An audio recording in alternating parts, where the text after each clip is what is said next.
Hey guys, just wanted to make a quick video on carriers and cages and vacations and what you should do when you want to take your rat on a vacation.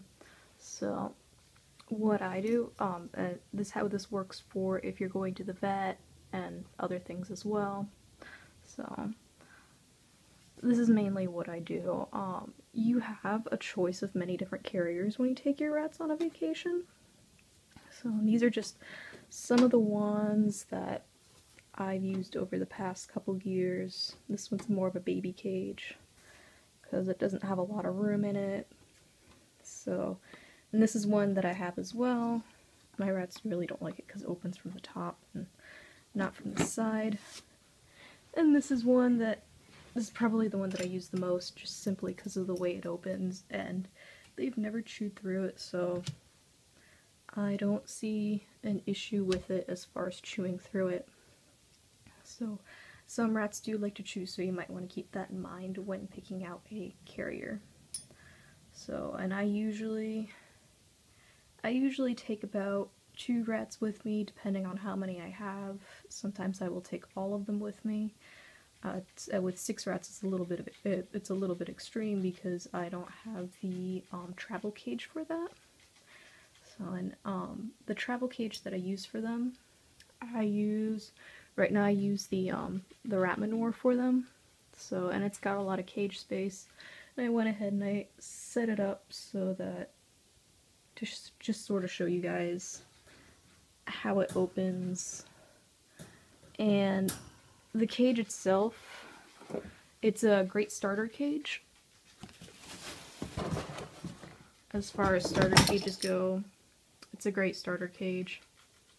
So it will house somewhere between 2 males or 3 females, depending on, you know, how many you have, and I will probably use it for my 4 rats if I decide to take them on a vacation with me. So, and they are good with that for about 3 days, and I do free range them. And just remember, when you guys do take your rats on vacation with you, it's always important to make sure that wherever you're going, that you are allowed to take them with you, because you don't want to end up with trouble and other things. And as far as taking them on vacation, the other thing that I like to do is everybody kind of has a water bottle that they take on vacation with them. However, I really don't like using a water bottle because while you're driving, it drips and you have the issue that it's going to get water all over the place.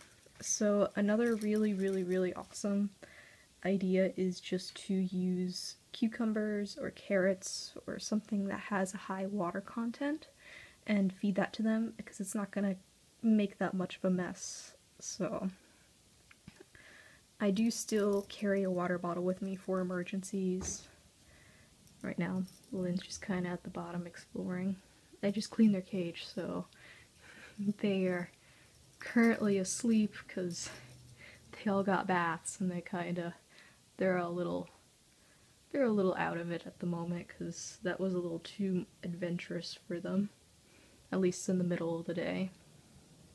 So, but I do still carry one with me, just in case, for emergency purposes.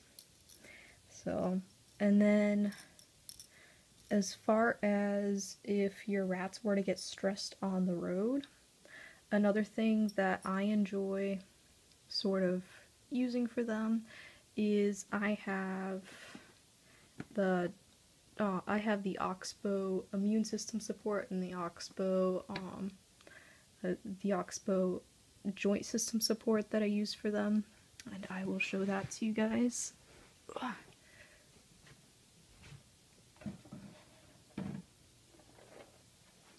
So, and that's the immune system support, and they come in little tablets and you just break them into the joint support.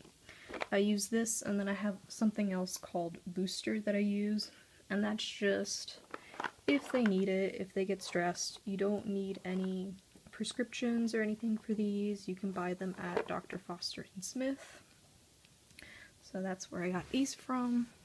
and they last a long time, and they are quite decent for the price.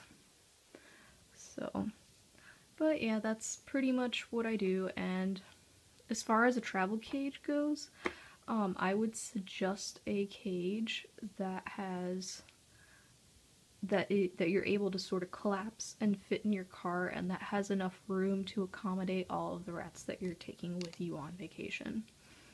So, in which case, you know, the rat manure can fit about 2 or 3 rats, depending on the sex and how many you have. So usually it fits 2 boys or 3 girls is the maximum. And depending on how long you are going to be taking your vacation, it obviously matters. The size of the cage matters as well. The bigger the better. But we obviously don't always have that option. So, and that is pretty much it. So this one, like I said, I don't use a lot. This is usually my baby cage for when I bring babies home from the pet store, or, you know, little rescues, and they need some place to stay where they're not going to crawl out of or get stuck in bars. So I don't usually use this one any longer. And this one they're kind of scared of because it opens up from the top and not the side. So, alright, and if you guys have any other questions or comments, or you use something else for your travels, let me know. Alright, I will see you guys next time.